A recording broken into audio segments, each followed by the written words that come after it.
Ja, einen wunderschönen guten Abend. Ich darf Sie herzlich heute Abend hier begrüßen im Orpheum in Graz. Wir haben einen sehr illustren Gast, der heute hier zu uns, zu Ihnen, zu mir sprechen wird. Mein Name ist Sebastian Braunes, ich darf heute ein bisschen durch den Abend führen. Ich freue mich, dass Sie so zahlreich erschienen sind und schon im Großteil Ihre Plätze eingenommen haben. Das Ganze heute am Abend wird sich in einem kurzen Überblick für Sie ungefähr so gestalten. Ich rede jetzt da mit Ihnen, so bis alle da sind, und versuche die Zeit ein bisschen zu überbrücken. Und dann begrüße ich den Herrn Žižek, der kommt dann auf die Bühne. Wenn Sie wollen, applaudieren Sie. Und danach spricht der Herr Žižek zu Ihnen und ein bisschen auch zu mir. Und danach wird das Ganze ein Gespräch. Und das Schöne an dem Gespräch ist, dass wir hier so ein großes Forum haben und dass es unbedingt wichtig wäre und auch gewollt ist, dass Sie sich dann vielleicht mit der einen oder anderen Frage oder mit der einen oder anderen Ergänzung zu dem, was der Herr Žižek so von sich geben wird, einmengen. Es ist nur eine weitere Sache wichtig. Das Ganze endet um 19:30 Uhr und es findet danach ein Konzert statt. Deswegen würde ich Sie bitten, geordnet und ruhig, aber rasch, den Saal zu verlassen, weil die Sessel, auf denen Sie sitzen, die müssen dann auch noch raus.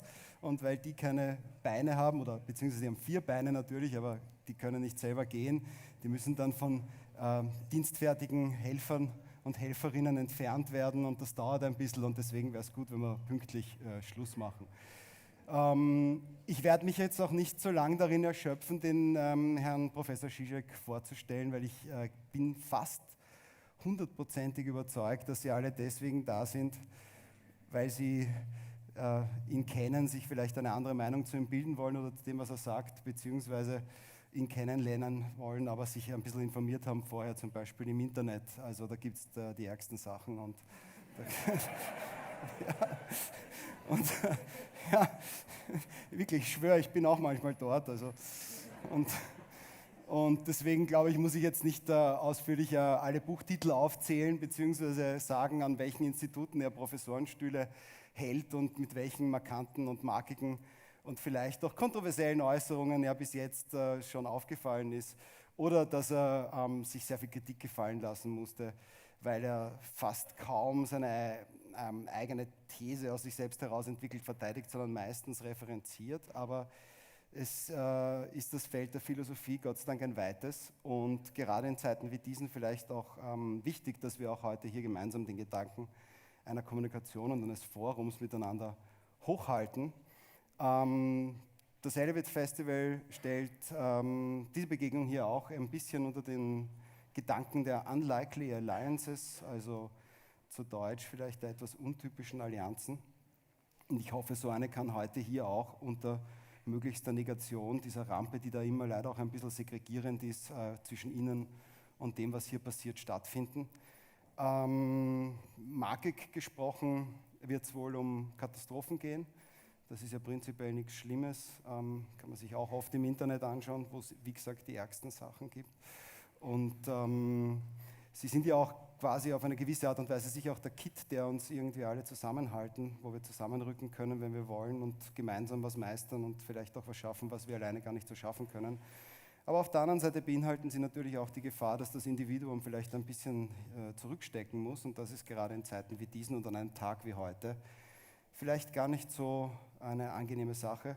Es ist auch irgendwie interessant, dass 90 Jahre in der Vergangenheit von genau heute aus die Erste Republik Österreich sich zum ersten Mal verabschiedet hat und der Ständestaat übernommen. Das Parlament hat sich ausgeschaltet und jetzt ist es 90 Jahre später und wir haben noch immer Trying Times, vielleicht sogar noch mehr.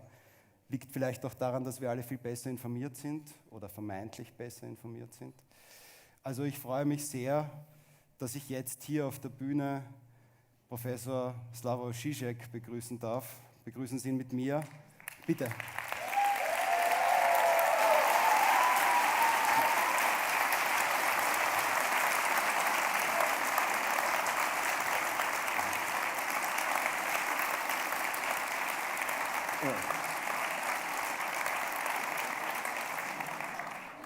Charles, Chaplin does this in Great Dictator. He stops the applause. Try do one more? No. No, okay. No. Okay, ich muss mich erst entschuldigen. Ich verstehe deutsche Sprache, eventuelle Fragen. Sie können die Fragen natürlich auf Deutsch stellen, nur ich kann nicht flüssig Deutsch sprechen. Und eine kleine Kritik an dir. Was habe ich dort gehört? Das bin ich nicht, Herr Professor, Doktor. What did I do to you? Did I rape your mother or what to talk? Actually, I did exactly the opposite. I said I don't want to elaborate on your doctor and professor title. That's so good, I yeah. did the other. Because I prefer this bad taste playing with words. You are brown eyes. I am brown eyes. I'm blue eyes. You are blue eyes. More Nazi than you. Really. Okay, I'm sorry now. It's serious. Yeah, it's if serious, you allow it's me, serious. I will not try to be too long. Please, if you will feel that some things are provocative, it's on purpose, not to beleidigen you, not to hurt you, but simply to bring out the real debate. Because I think that on both sides, the so-called wokeness, liberal side, and so-called new fundamentalist, rightists, debate is less and less possible. So let me begin. I was so glad to learn that the general title of this event is Unholy Alliances, because this already provides the answer to my title, Only a Catastrophe or What Can Save Us. Why? Because we live in a time of unholy alliances. I will try, and then we go on a free dialogue. I will try to ground this in, even if it will sound sometimes funny, it's very sad and serious. I think today we really live, it's not an empty phrase, in a complex time. Not complex in this empirical sense. Yes, situation is always complex, you know. So, for example, to make a jump towards actual situation, I am basically, of course, in this war, pro-Ukrainian, and I hate when some of my friends tell me, but you know, Ukrainians are not so good, the situation is very complex. Where? The situation is always complex. World War II. It was not simply democracy against Nazism, because I'm sorry, Stalin was not a Democrat and so on, and we had to join forces. But let me directly bomb you with a great unholy alliance, which Putin, not only Putin, is exploiting to the end. I know people who are close to Putin. And they told me that what Putin is doing is interesting. On the one hand, he relies on Orthodox Church support. The, how do you call it, patriarch or whatever of Orthodox Church in Russia, Kirill, he is an old KGB fellow of Putin, no? But not only that, Putin did something very interesting. He controls a group of young leftist Marxists, and they are the ones who support his otherwise almost openly fascist, conservative line of argumentation. You know, Western Europe is the realm of Satanism. Kirill, patriarch, even proclaimed Putin the greatest exorcist of our time. And, for example, I watched a wonderful debate on Russian TV. I follow it.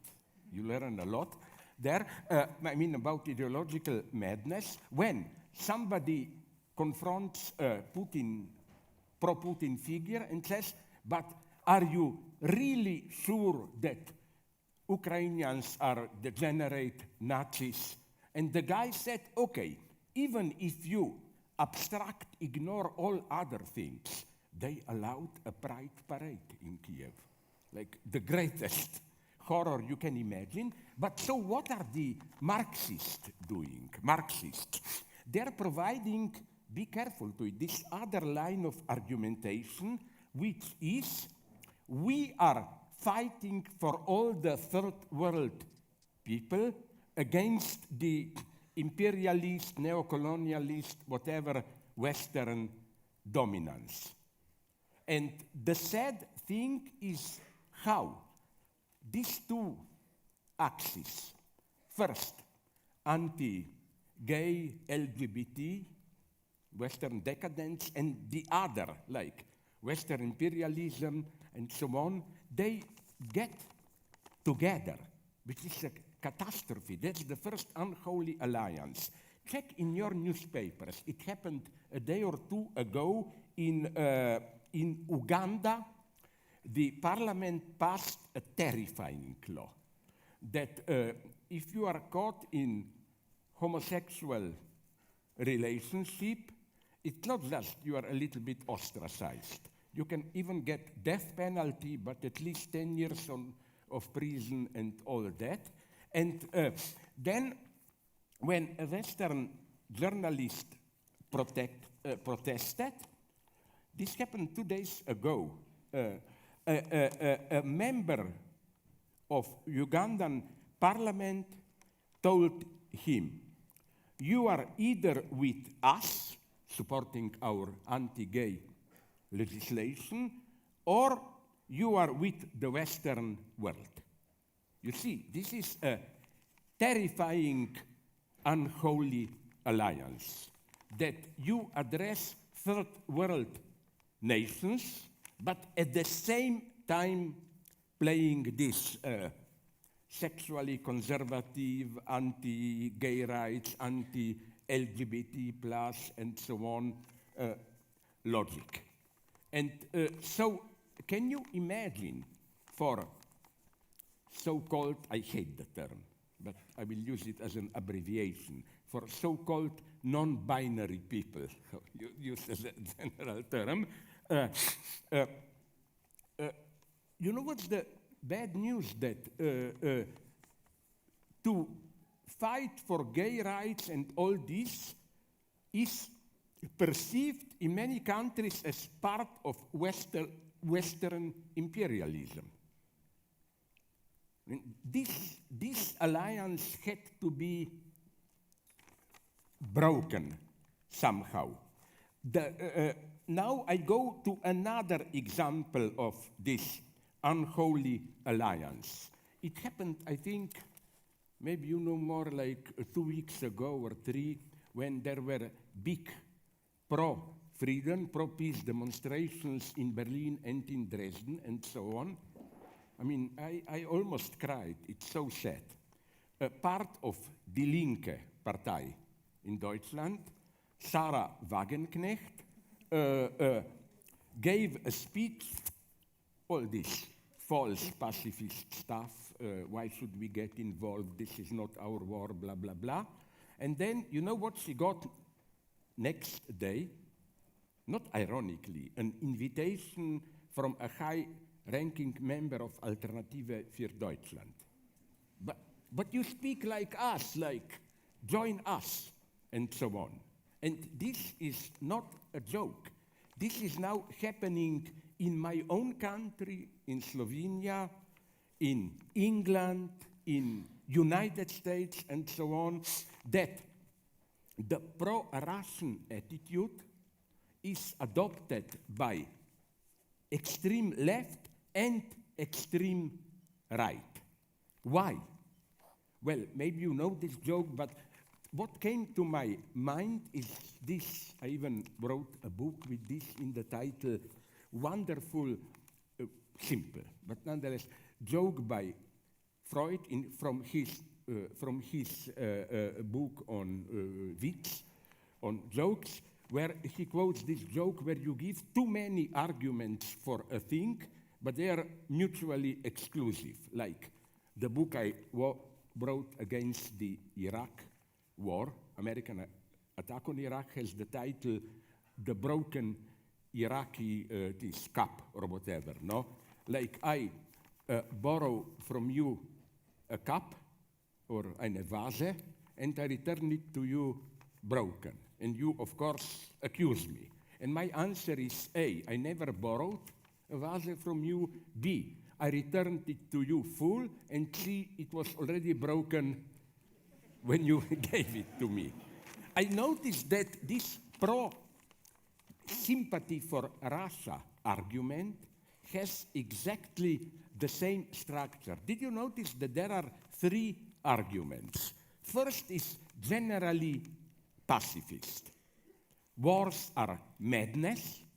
We shouldn't give arms because, as a general wisdom, if you give arms, you only prolong the conflict. This is, I think, a terrifying notion. Because at the same time, these pacifists claim, but now there is a situation more or less, how do you call it, stalemate, stable position on front to push for peace. Yes, but how did we arrive at this position? By supporting Ukraine. Can you imagine what would have happened there without? And then I draw a comparison for which I got much hatred, that I draw a parallel between today's peaceniks and some crazy communists at the beginning of World War II, when on the West they had that phony war, who claimed this is imperialist conflict, we should stay neutral and fraternize with German soldiers, this is not our war, and so on and so on. So the first reasoning is this abstract pacifist.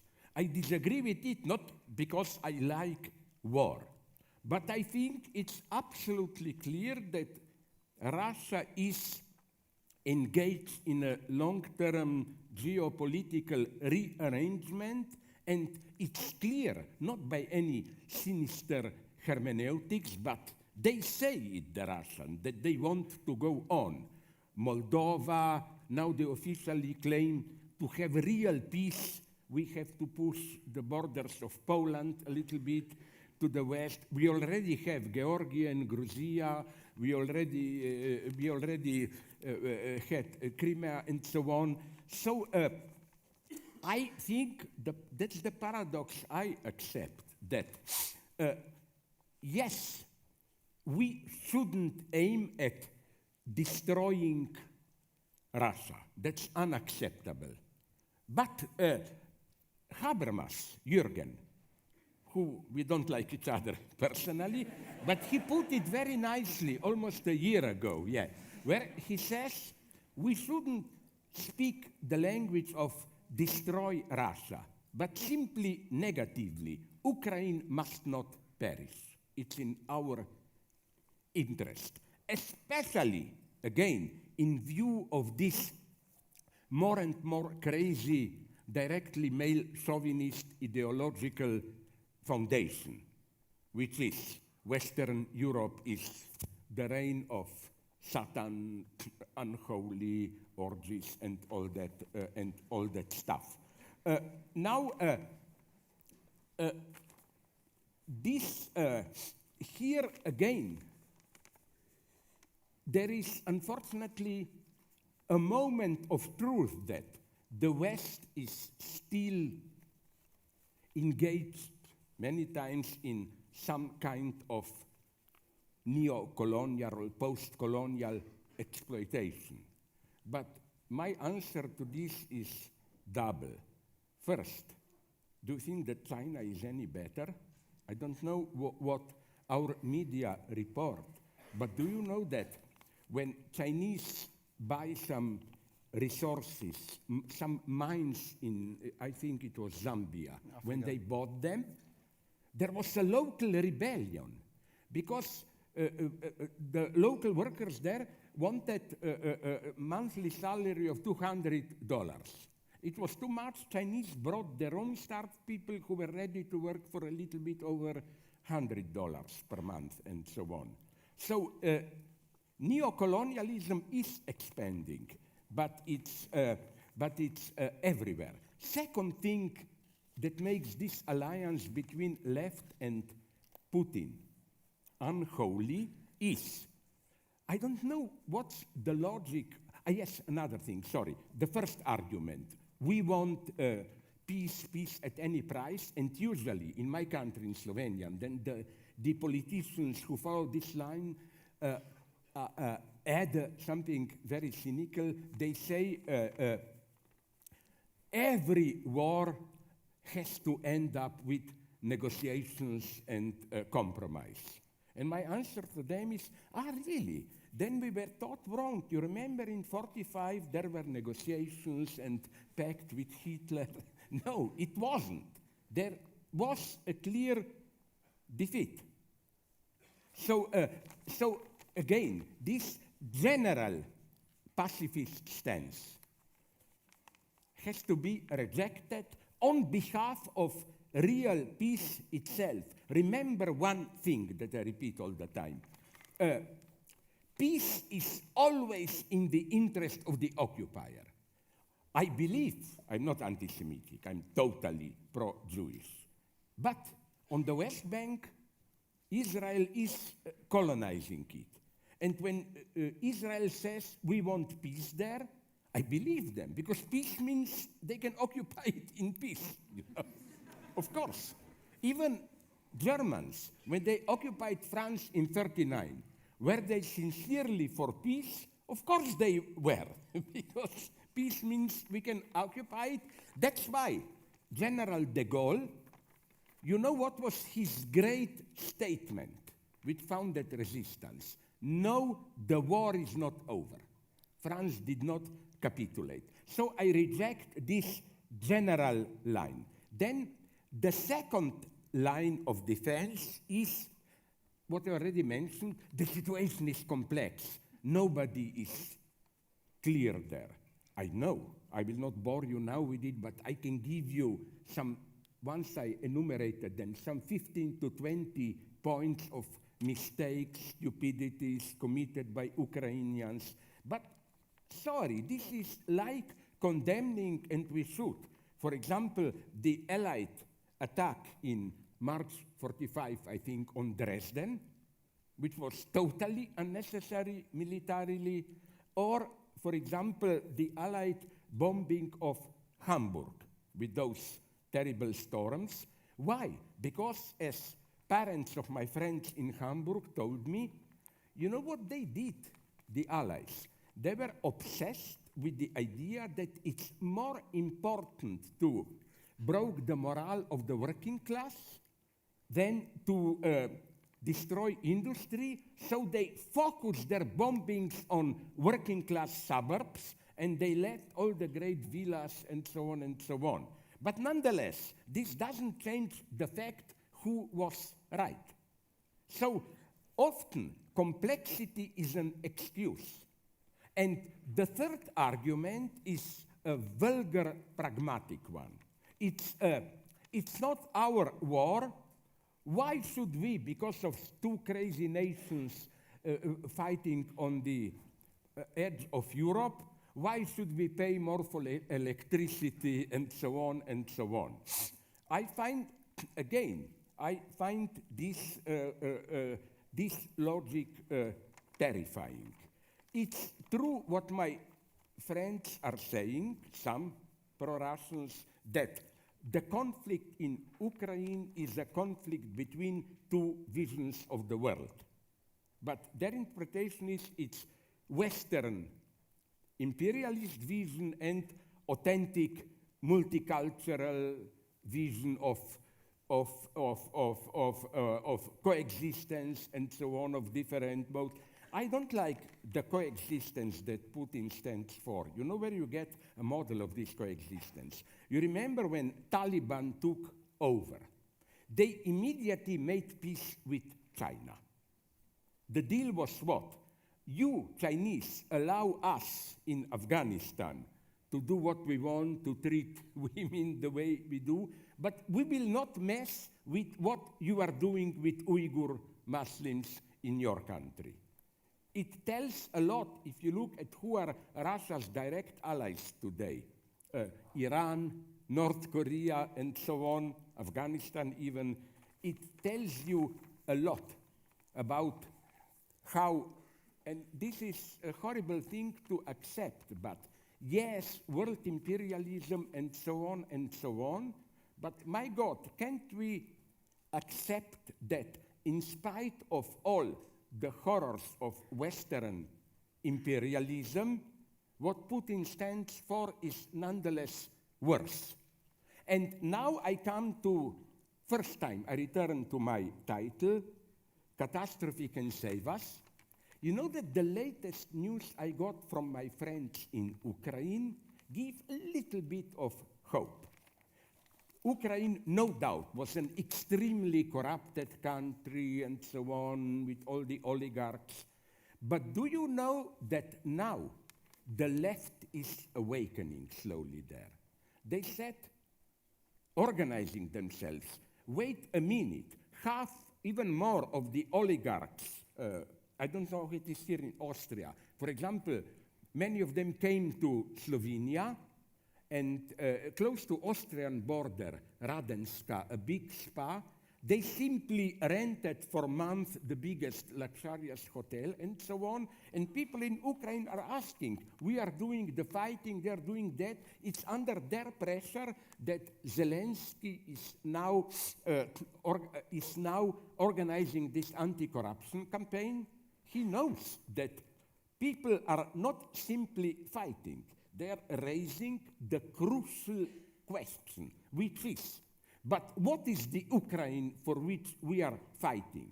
Will it be the same extremely corrupted oligarch system? And that's why I wrote a text for which I was attacked.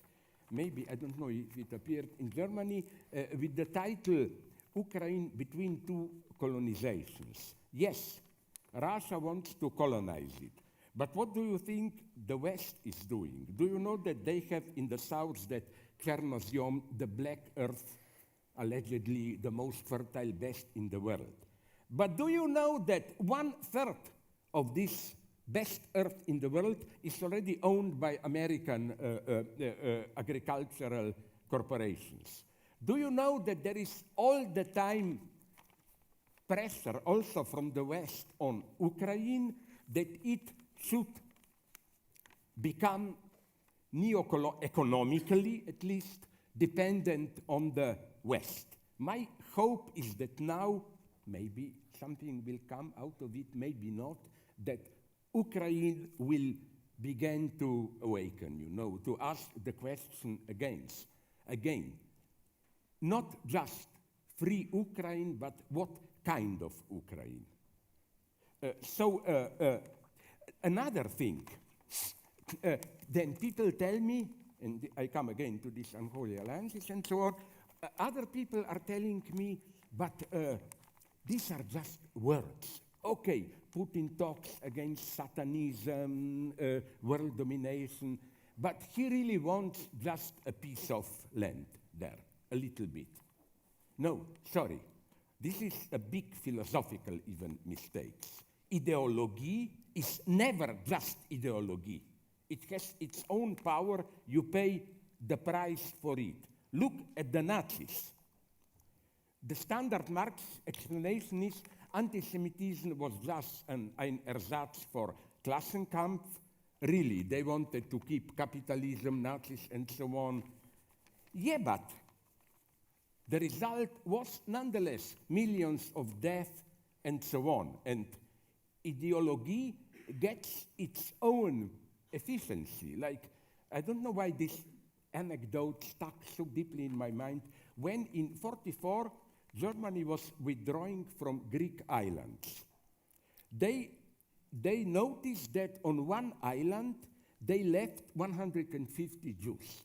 And in that crazy situation where they needed every soldier, they sent a military boat back to get those Jews.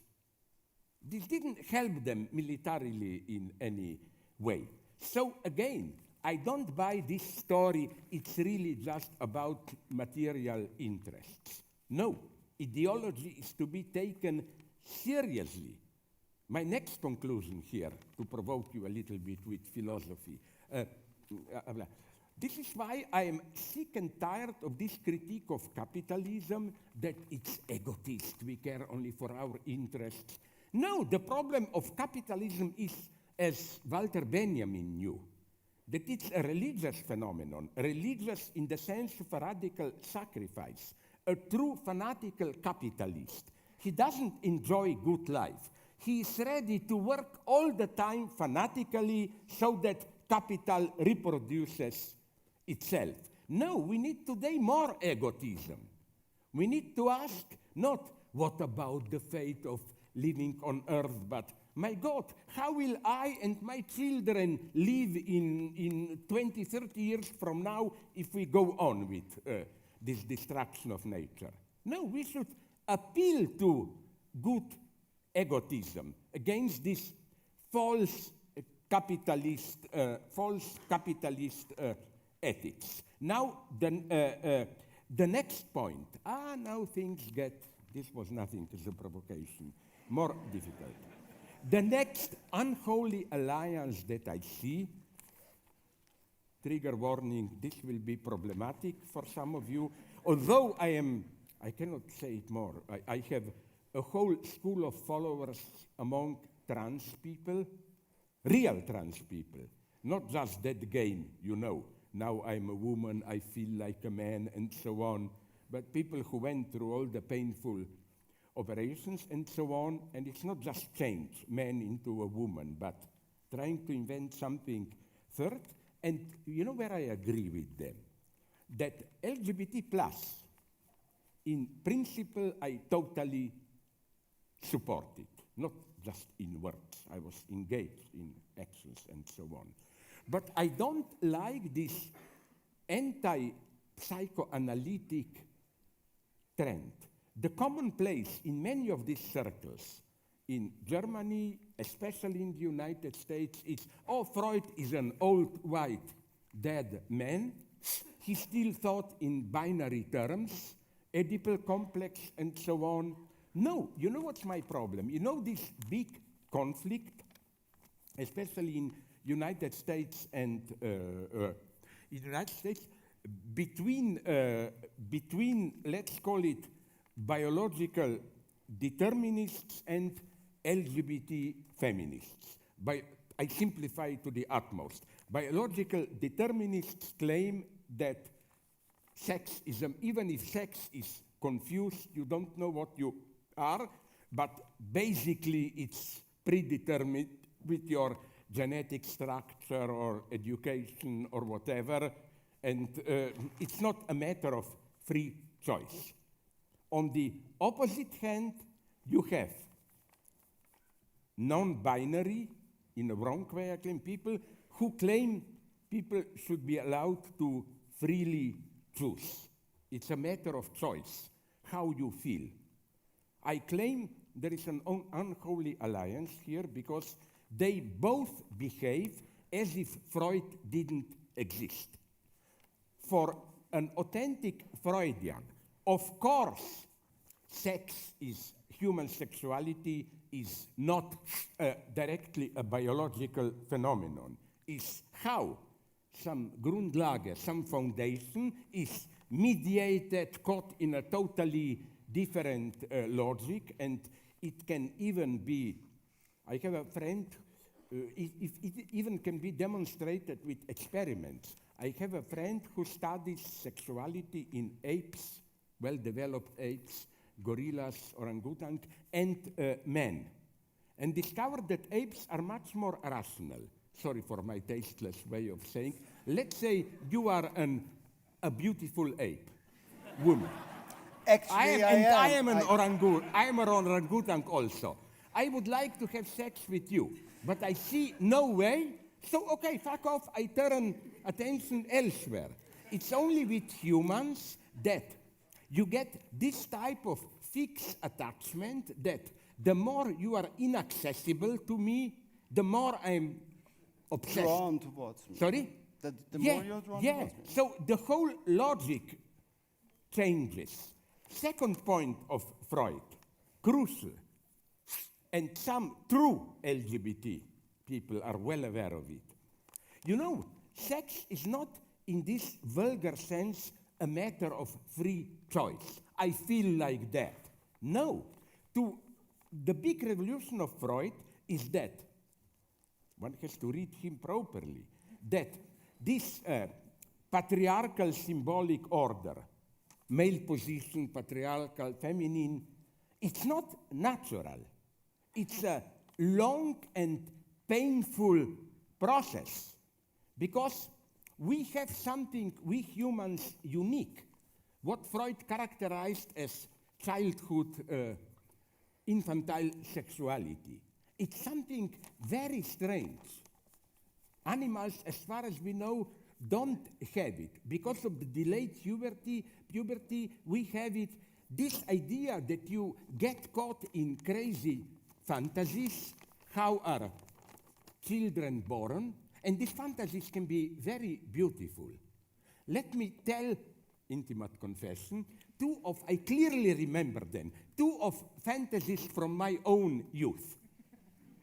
When I vaguely knew that sex has to do something with health, with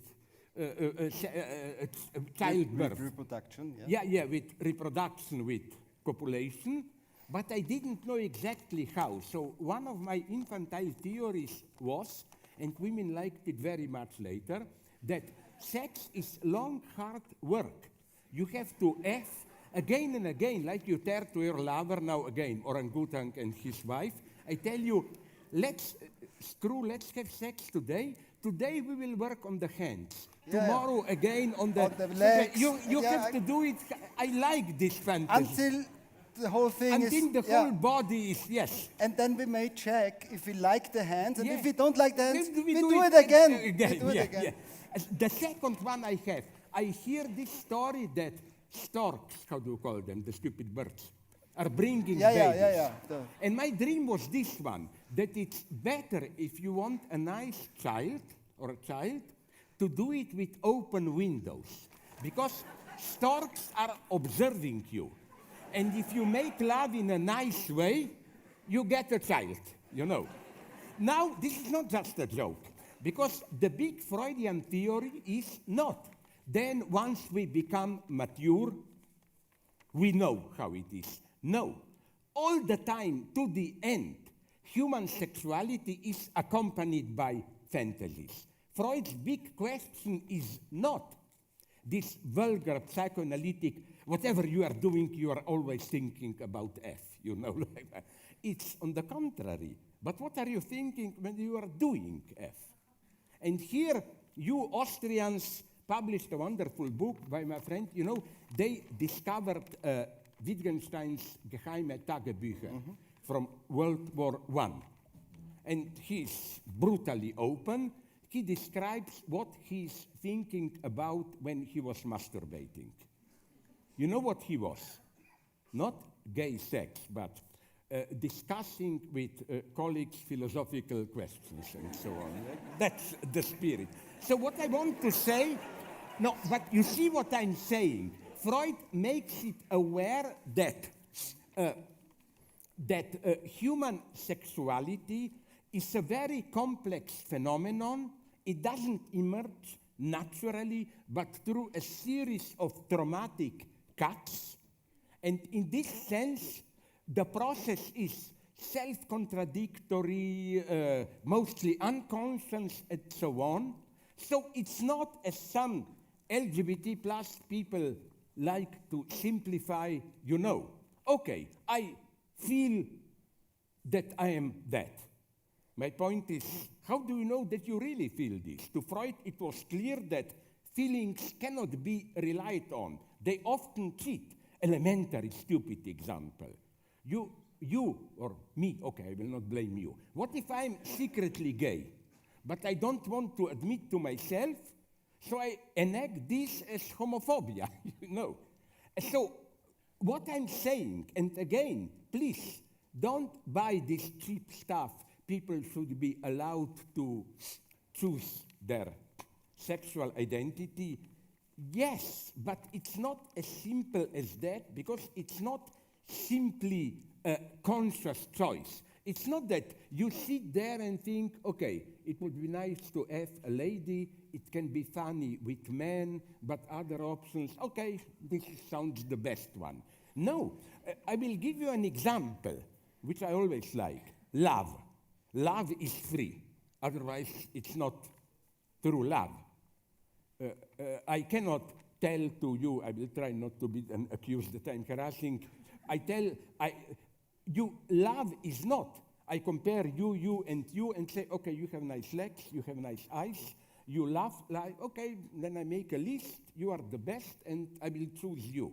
No, love has the structure of theology, whereas Kierkegaard, my favorite guy, said, to choose your religion, it's not that you compare different religions and then follow, like, I compare Buddhism, which is not even a religion, Muslim, Jews, I don't know whom, and I said, my God, Christianity has the best arguments. No, you get the arguments, you understand the arguments only once you believe, when you already believe. Now you will say, this is religious obscurantism. No, shock, Marx is saying the same. When he says proletarian position is not, I look around history, I see, oh, workers will win, so let's join them.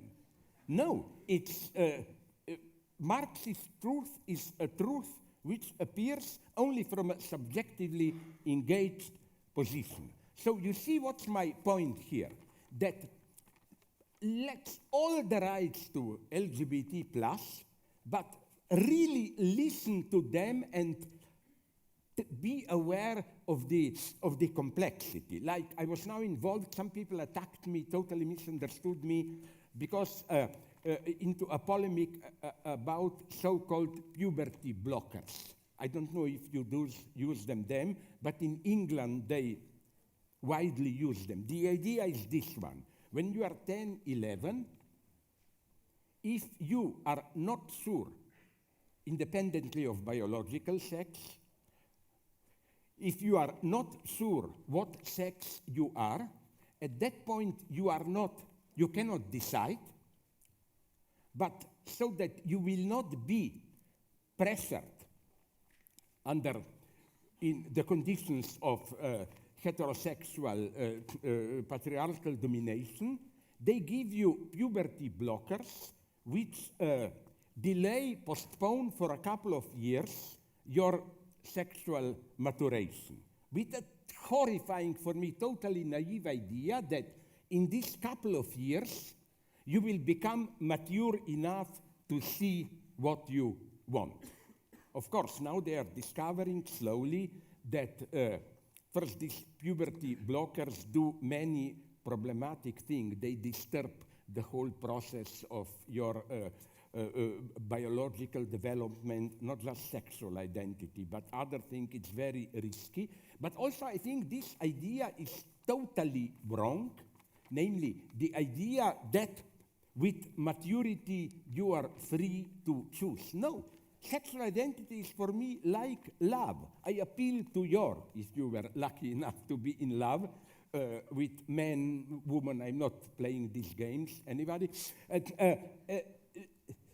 You never fall in love in the sense of, oh, now I decide to fall in love. Beware of temporality here. You all of a sudden discover that you are already in love. Maybe you even hated, had a problematic relation to that man or woman or whoever, but all of a sudden you become aware, my God, really I'm in love with him or her. That's the structure of love. And these are our deepest choices, which are precisely not experienced as simple, free choices. Love or sexual identity is not like going to a patisserie and, oh my God, should I take cheesecake, strawberry cake, or chocolate cake? No, you are chosen in some sense. And the most radically free choices work like that, like something imposed on you, but freely imposed. Here again, I think we need today psychoanalysis. We need psychoanalysis more than ever. I'm talking too much, so I will cut it short. No, because then you, my orangutan, will not like me if I talk too much. As long as we can later on, like work on the hands. Yeah, okay. He is my type, I discovered that behind all his friendliness, deep in him, he can be very evil also. And I think this is the hope today, We were sitting here just like half an hour ago, Yeah. and I said, we have a lot of things in common, and we will come to yeah. that. You know what I mean by And this? now you are gradually coming out of yourself and telling me that I'm telling you what you are telling me, which is a very good thing. No, because, once they asked me, what makes a full, if we can talk about this in today's confused time, a full normal human being? I said 3 things. First, here my metaphysical, dedication to some serious cause, socialism, whatever, freedom, ready to work really for it. Point 2, some kind of good pragmatism.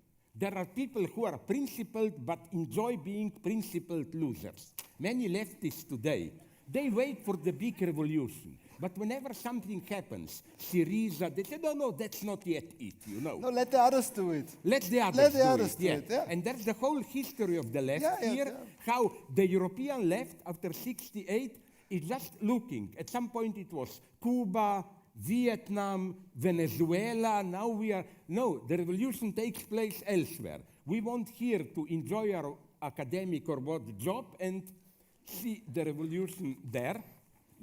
Like what I wanted to say is that, let me go on.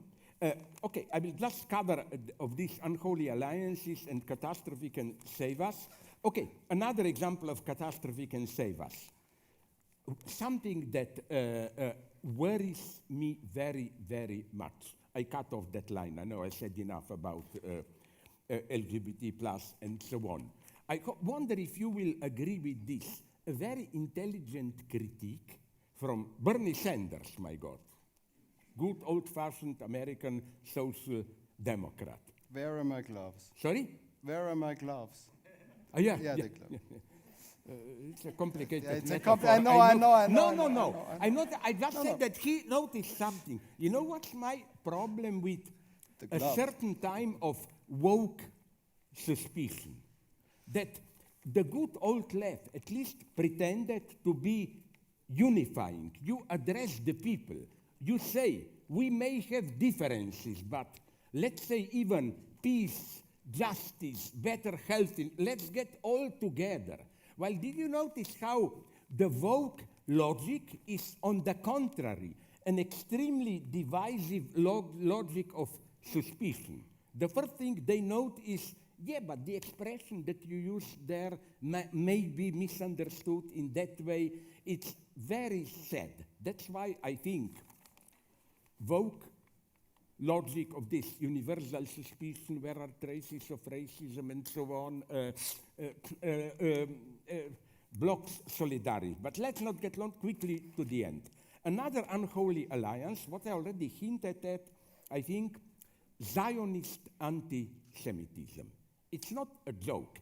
We have now, at a very delicate level, a strange alliance between the truly crazy Zionists, those who now want to throw Arabs out of the West Bank. You noticed what happened. I cried in Israel now.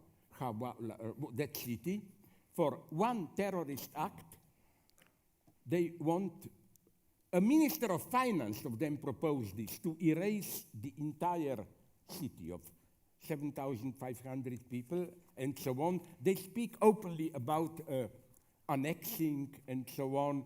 Okay, there are more problems here, but what I want to say is that, did you notice how these radical Zionist Jews who want strong Israel are getting gradually into an unholy alliance with even anti-Semitic Western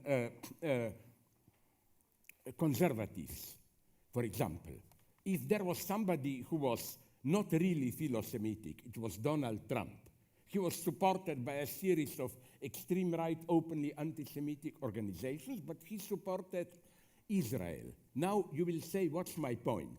Now comes a bad surprise. Not now looking to my books, I have a quote. You know who is at the origin of this? Reinhard Heydrich.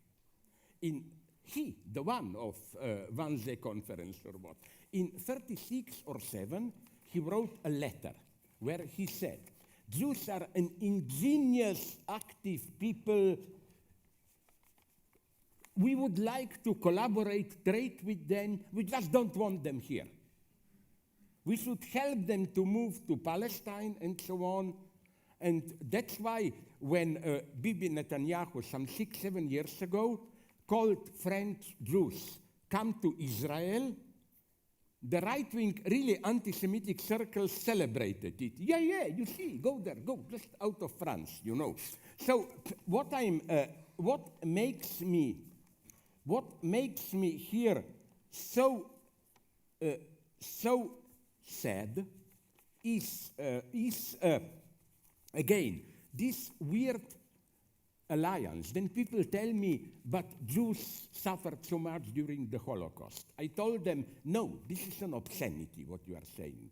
Because Arabs are saying the same thing, like some stupid pro-Palestinian, not because he's pro-Palestinian, in Ljubljana, in front of my house, did a graffiti.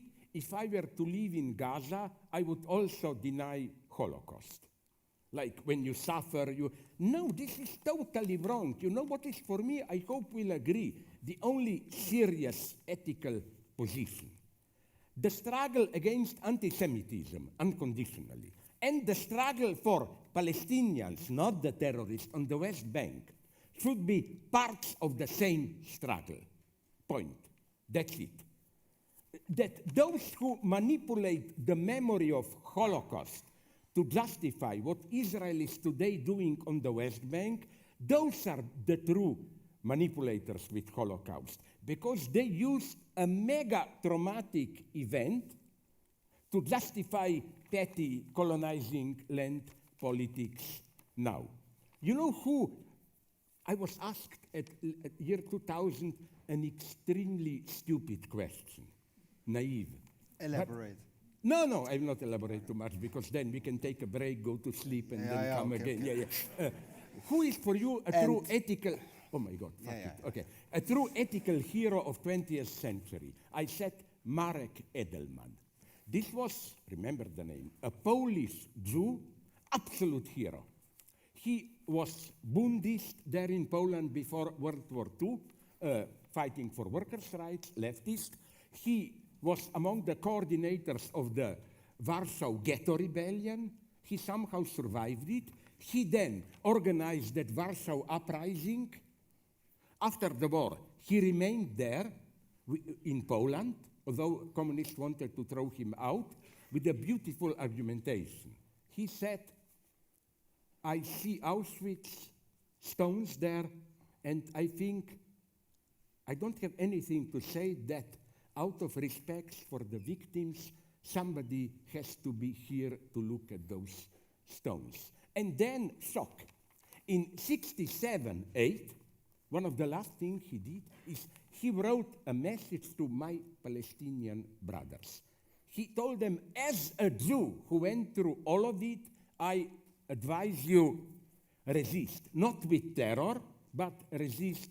You have the right. This is true ethics. No, so that we don't go on, just to conclude, I find the same problem with ecology.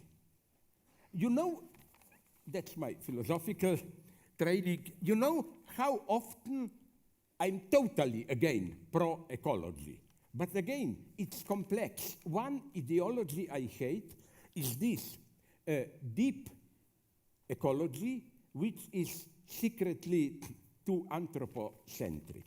You know, when ecologists talk about, say, saving environment. If you read it closely, what they mean is let's maintain environment such that we can live in it, which means focus on that. It's an arrogant vision that nature in itself is somehow more harmonious, but we, egotist, exploiting people, threw it out of balance. No, the first statement of true ecologism is, sorry for this vulgar statement, you may have heard it, is if nature is our mother, it's a dirty bitch, this mother. A proof. What is our main source of energy today? Oil, coal. Can you even imagine what ecological catastrophes had to happen on Earth before humans emerged that we have all these sources of energy? No, nature already in itself is not some kind of a harmonious cycle. It's destroying itself. So it's not just that we humans screwed it up. Then there are so, ecology is for me ambiguous. Again, I'm absolutely for it, for all the measures and so on, radical measures, but don't fall into simple ideology. What do I mean by this? Often, my friend Alain Badiou, the French guy, developed this nicely. How today we have a problem of the so-called death of God. There is no authority which is untouchable for us, that if that authority says this, we should go. We relativize everything.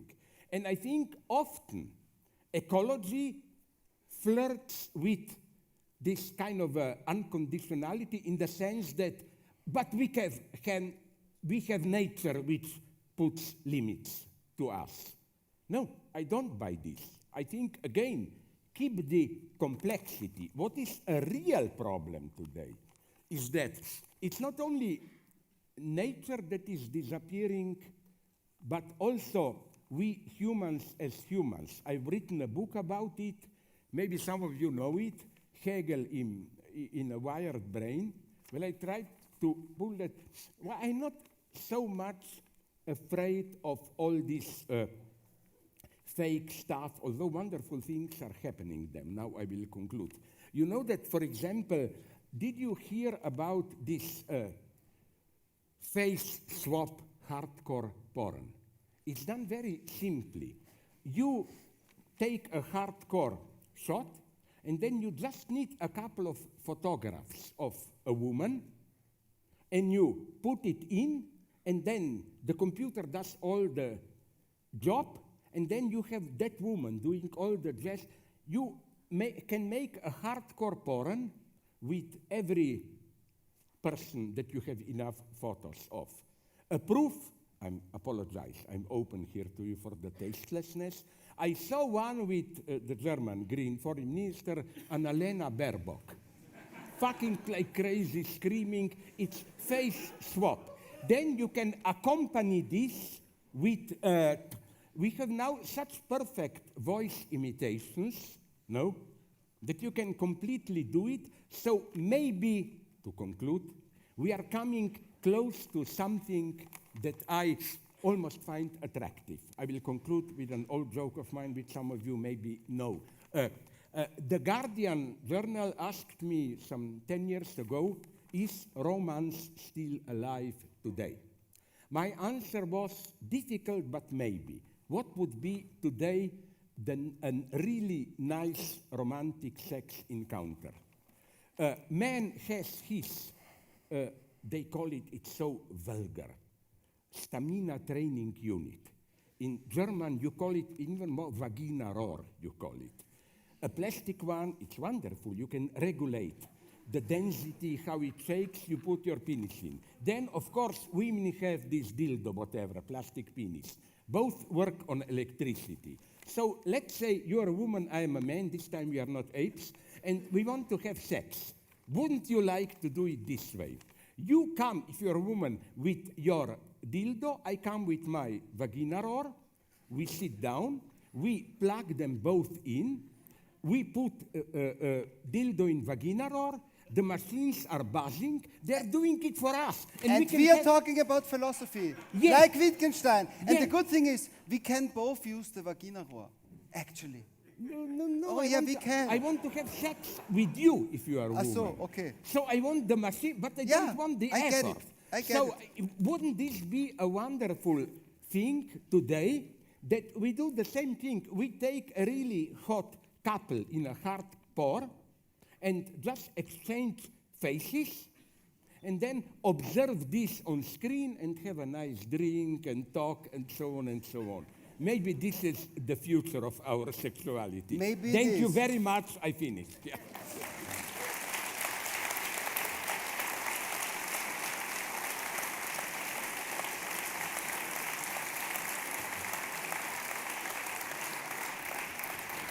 Stop. You see that? There must be discipline. Before I hand you the microphone, I'd like to follow that thought a little bit with the. It doesn't matter if you see me as an ape or a woman or whatever. I'm not an ape, I'm a pig. Yeah. Thing is, you mentioned an interesting thing because nowadays we so much relate on technology, Yeah. and in an abbreviation of the popular quote of Nietzsche, the longer you glare into the abyss starts to glare into you. Isn't it like the longer we look into the internet looks into us as well? So do you think that we are already beyond that point where we, started to speaking about catastrophes? That's us educating the machinery, the web, everything like that? Or do you think we already passed the point where the machinery started to educate us? And this is like opening up a whole new field of catastrophes going to happen. This is a very good question because, for a simple dogmatic reason, because it sounds very Lacanian. Jacques Lacan developed in detail this idea, which is, I think, very profound, that in order to really look at a thing, in some sense, the thing has to look back at you. And you experience this as the so-called blind spot in the picture, the point when it's looking back at you. And I think it's a speculative thesis, but it can be argued that every sex act almost has, at least at some deep unconscious level, this idea of voyeurism. When I enjoy sex, I don't enjoy it directly. I imagine being observed by somebody, and so on and so on. And it's a very good question of yours. What happens with this technology where it's no longer a fantasy, but you are really observed, everything is recorded, and so on? And my quick answer, because I've spoken too long, is that maybe what we are losing is precisely this deeper metaphysical look, how the other returns the gaze. It's no longer this mysterious X. We simply see where the machine really looks at us, That would be my brief answer. That it, on the other, my second answer would have been that you remember, maybe you do, some Italian guy did something and I didn't like it, I'm sorry. It was supposed to be an endless artificially generated debate between me and Werner Herzog, which you can listen to it endlessly. And I had an exchange with him. You ate the last piece of chocolate, I guess. Yeah, and I told him, my God, listen, couldn't you, I'm too fluent there. There are none of my dirty tics, none of my vulgarities, and so on. Couldn't you include? So the real problem with computers imitating us or controlling us is the greatest thing about our human speech. You know who knew this? Didn't Kleist, Heinrich von Kleist, wrote a couple of pages, short essay on über einige, I don't know, von Menschen, where his idea is that all great inventions in language ideas happened so that you misspoke. You say something wrongly, and then you try to save the situation and try to include that. Can computers do this? I'm not so sure. No, me not either, but it's a good thing because as we talk about this failure and these things that happen and then we try to cope with that, probably brings us back to the topic of tonight and your the title of your lecture, like catastrophe will save us. Because like what Kleist says in language, it's like that a little catastrophe happens and something good comes out of it. Yeah. Isn't it that? Even today. Yeah. Sorry, just to finish. Yeah. Finish. No, it's interesting. Yeah, That's why it is. many Jewish friends are telling me, this catastrophe now, colonizing the West Bank, direct racism and so on.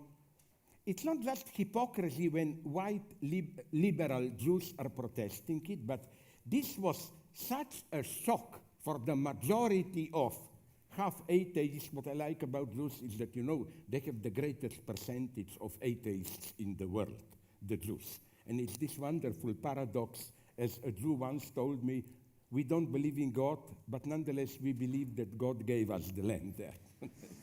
We don't believe in God, but we know that God believes in us. Yeah. We are the chosen now you people. said something so profound that I'm just sad that we cannot go on indefinitely, because I think Jacques Lacan says this.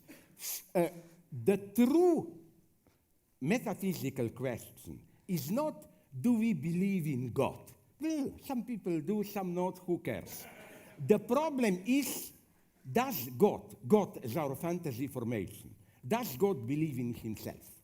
And the answer of all truly profound theologies is no.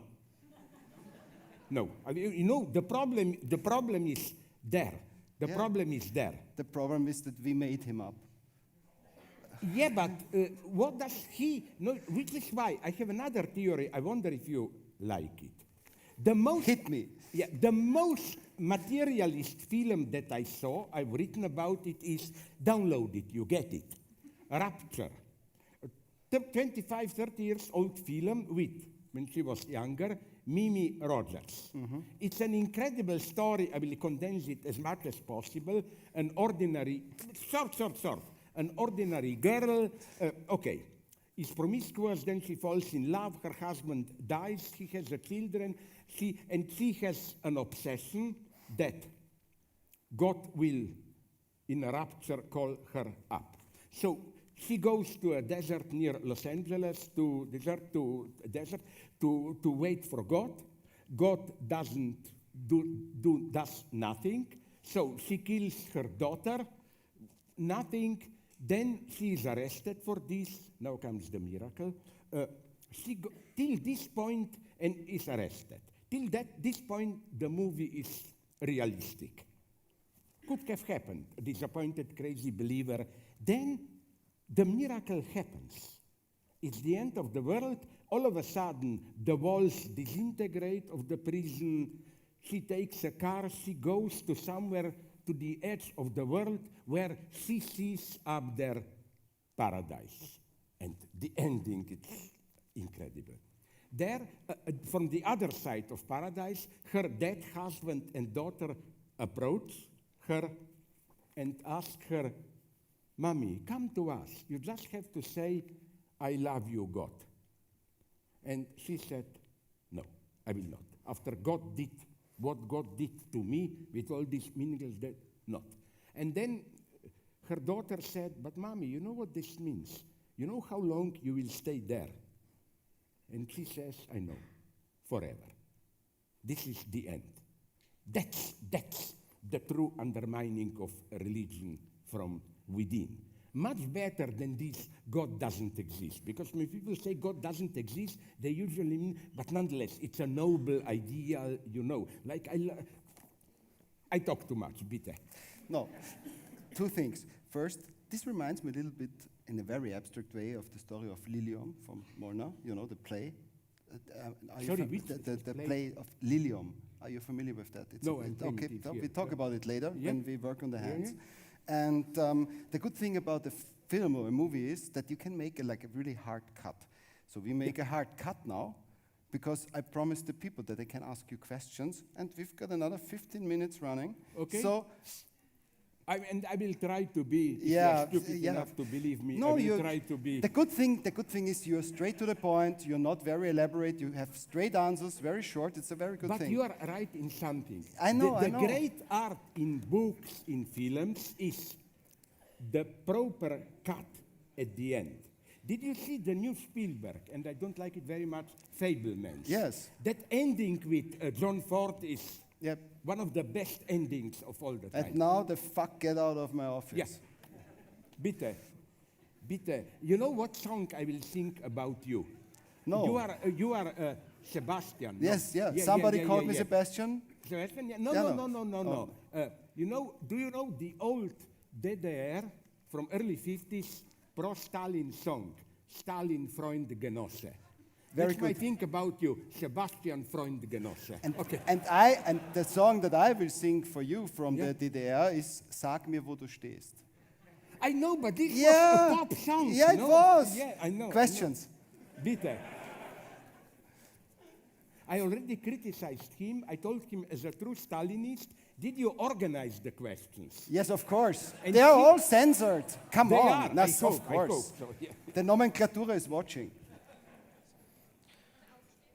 Bitte.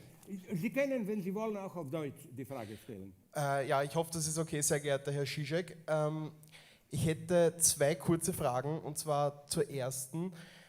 Sie haben das ja näher ausgeführt, diese unheilige Allianz zwischen Wagenknecht, den Linken und der AfD Ja. etc.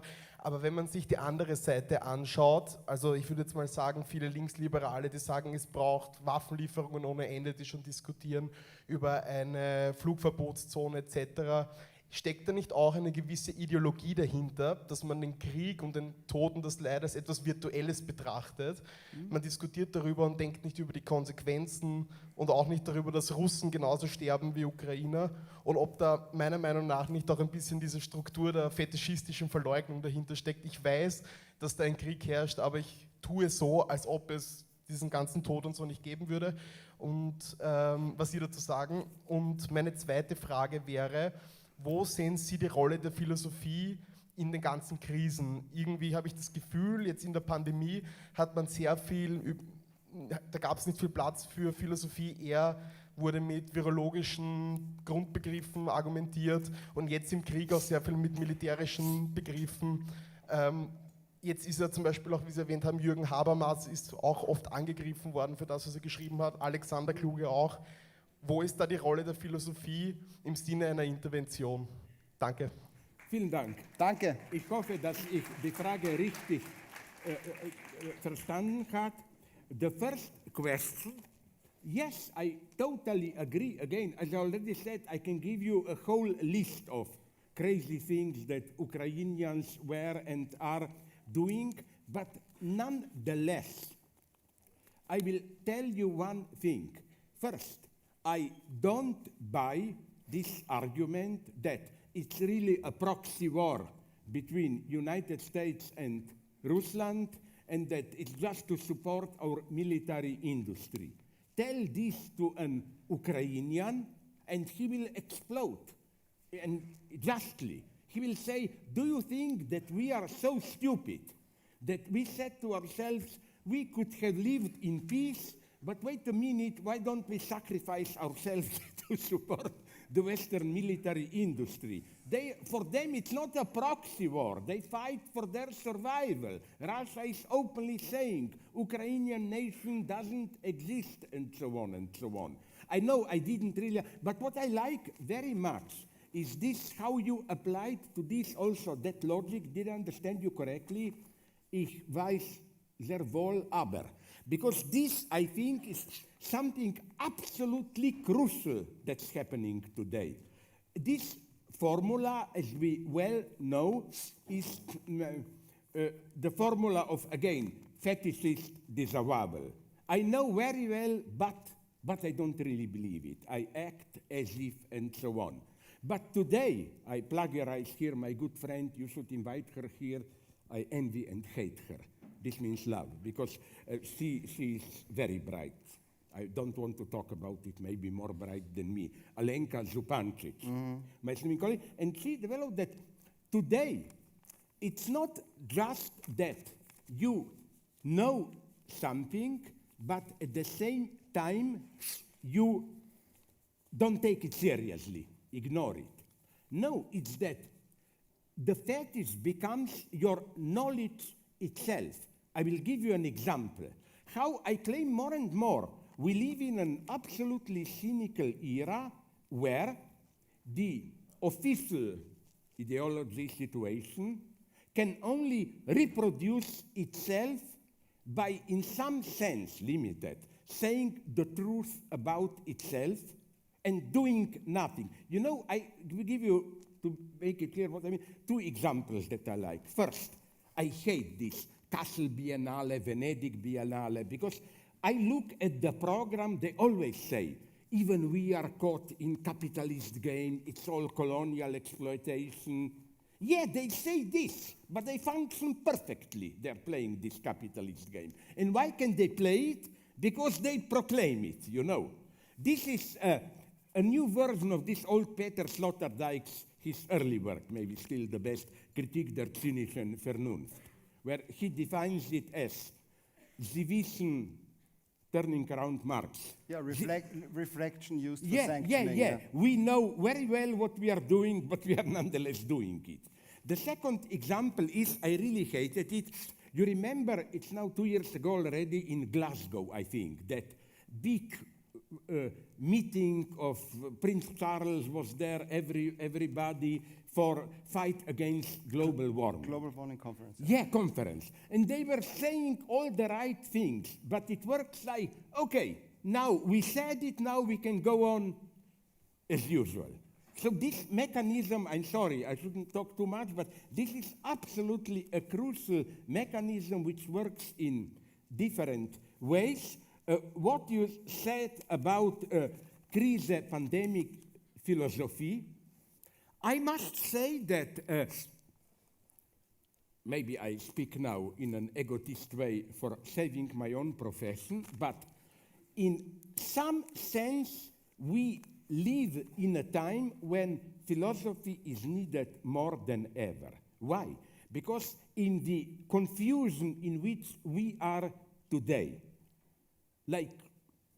and confusion which concerns even everyday people, you know, like Habermas, I don't agree with his solution, but he raised the right question, where he said, do we have the right to mix with our brains?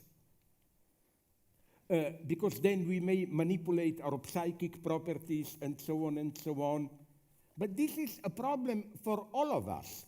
I read somewhere, it's a horrible vision, so horrible that I almost like it, that now a guy with some Arab name is opening a big clinic in Vorort von Berlin, where you will have a perfect reproduction of, not vagina, but how do you call this inside? Uterus. Uterus, transparent, and you want to have with your wife, partner, a child. You just give sperm and what's the feminine counterpart, and you do nothing. Then you just fill out the form. They give you 200 choices how to manipulate before even starting the process, sperm and so on, like choice of color of the eye, like brown or black. Blue. Yeah. And all that stuff, and intelligence and hate and so on. Hate, I mean, how, not hate. Yeah, height. Sorry. How tall? Yeah. And then they produce the child, and their hope is that, so, you know, all these things, and basically already the abortion debate confronts us with some basic philosophical problems, like what are we as humans, when do we exist as humans? We live in a time of ethical confusion where even everyday decisions demand from us a kind of spontaneous, basically philosophical decision, you know, like the use again. Habermas was right, but I don't think his solution is right, when he said that when we will be able to do, that's the big task now, to somehow implant vision, knowledge in our mind, either through sleep, hypnosis, or other way without we doing ourselves what does this mean for our whole concept of education? Let's say you are much more honest and bright than me, but I get the proper pills, manipulations, and I can be more efficient than you. What happens with our... Isn't it a wonderful vision that Stanislav Lem already wrote up in the Photorological Congress? That we take pills and then we virtualize our whole existence? Isn't that happening right now already? Like we translate ourselves much more in images than in writing. It's like all the social media is much more like an image media than a written media. No, I agree. That's why, but we don't have time for this. Yeah. That's why I much prefer Lem's novel than Stalker, the film. Yeah, me too. Novel is, Solaris already. Solaris, not because in the film, Tarkovsky does the usual half-religious obscurantism. The object is just a mirror of the deepest desires of our soul, while in Lem's novel, it became a traumatic external object which simply remains non-transparent. We know they are doing something with us, but we never learn at the end what. So let's not lose time. What I'm just saying is that precisely philosophy, every great philosophy, always happens in the time of a crisis. Huge crisis. Sorry? Huge crisis. Plato, Aristotle, it's the end of polis. It's already the decadence of polis. And Hegel was quite aware. The new boost of philosophy, from Kant to Hegel and later, comes with the problems of Aufklärung and Französische Revolution. When, with terror and so on, things went wrong, then So we need the crisis. Sorry? We need the crisis. To think properly, absolutely. I don't believe that to be a philosopher you need peaceful time. No. True philosophy is for the times of emergency. But can peaceful times, if it's so peaceful and you have no challenge at all, can be a great burden by itself as well? Absolutely. So maybe... I'm afraid of this, absolutely. Yeah, okay. So. I mean, I cannot even, I'm an absolute workaholic, even tonight, because I was not able to do my work. I go back to Ljubljana and you finish it. 2 hours minimum. It's very important to have a regime. Absolutely. It keeps you going. Because you need a task in life. I will end with a pure obscenity, but take it friendly. It's not a bad joke. When a German journalist asked me, what's your favorite motto? I said, Arbeit macht frei. And then, of course, I said, I don't mean it in that way, but the Nazis brutally misused it. That work certainly didn't make you free. But the horror of the Nazis is that a motto which is, for me at least, in itself a good one, free one, they misused it in the most horrible imaginable way. But it's always like that. Sovereignty of interpretation means you control how you propagandize for things. Yeah, but that's why I believe in failure, in mistakes, in misspeaking. That's the only way, even in love. Don't you agree that when you declare love, this is for me the most traumatic moment always, when you declare love to somebody, if you don't do it with some oscillation, stumbling, there is something wrong. It means you are perfectly trained to do it. It's not. Did you see a stupid movie? Otherwise, I hated it. 4 Weddings and a Funeral. But there is a nice detail that where when Hugh Grant declares love to Andy McDowell, he gets in his typical way, stumbles, repeats himself. That's how you declare love. Yeah, true. So the thing is, we reached the end, unfortunately. I want to ask you one last question. Will I kill myself? With the challenge attached to it that you have to answer it like really shortly. Okay. And we see, and if you can like suffice. Thing is, you were talking about the role of philosophy in nowadays times, and we have very challenging times. So do you generally, like, it's more like a yes or no question, do you generally think that, that the biggest challenge is that we live in times where we have a lot of reflexes to counter stuff that is coming to us. Yeah. And especially in times when there is a high pressure of reflex, that we should take our time to reflect instead of just reflex. Absolutely. This is why, to annoy many of my leftist friends, maybe you know it. Maybe we need more time to take a step. This is my standard answer, like is Marxist Physics 11. Philosophers have only interpreted the world, we have to change it. I claim that it's a correct phrase for today, just we should turn it around. In the 20th century, we wanted to change the world too fast, now we need to interpret it more. Exactly. Never were we so epistemologically, with our knowledge, disoriented. I ask you a simple question. What is China today? It's still communism, it's authoritarian capital. The basic orientation is missing. We have to finish now. Ladies and Gentlemen, meine sehr verehrten Damen und Herren, danke, dass Sie so aufmerksam zugehört haben. You've chosen, ich würde sagen, Genossen und Genossinnen. Fertig. Danke.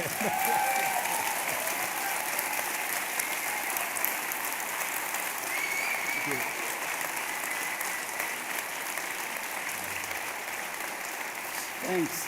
It was a pleasure. Stop. Because with me, you always pay the price. Since you applauded, I will tell you a wonderful, dirty joke, which is short. Yeah. Which is, We have to work on the hands.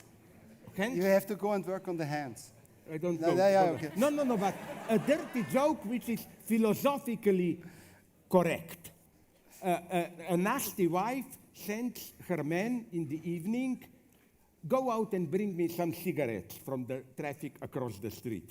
The husband goes out, the traffic is closed, he goes to a nearby bar to buy the cigarettes, and there is a nice waitress there.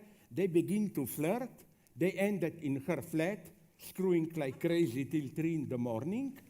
Then he said, oh my God, I must go home. What will I tell to my wife? And he finds a solution. He says to the lady, do you have some of this, if you do Berlin, and how do you say, powder? Mm-hmm. Okay. Bowling, for bowling. Yeah. Okay. He puts this on and goes home. Be careful for the dialectic now.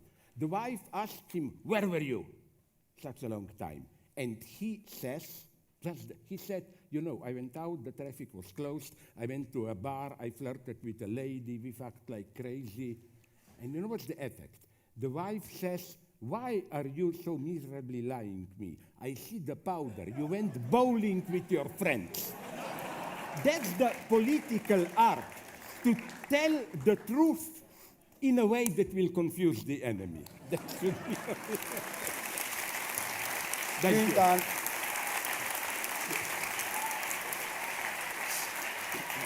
Professor Dr. Slavoj Žižek. We go there. Danke. Danke.